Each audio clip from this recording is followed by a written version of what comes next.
خبر ہے یونان سے۔ ایک کرونا وائرس کے بعد دوسری طرف یونانی عوام کی من مرضی، لاپرواہی جاری۔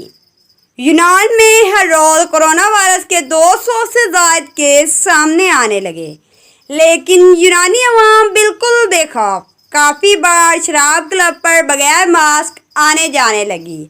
آپ دیکھ سکتے ہیں کس قدر دکانوں پر چھوٹے بڑوں کا رش، لیکن احتیاطی تدابیر نظر انداز۔ گزشتہ روز وزیر اعظم گریس میتسوتاکی نے عوام کو احتیاطی تدابیر اپنانے کی تلقین کی۔ یاد رہے، یونان میں دوسرے ملکوں کی نسبت کرونا وائرس کے کیس بہت کم ہیں، جو کہ حکومتی اقدامات کا نتیجہ ہے۔ ہر لمحہ ہر خبر شان سے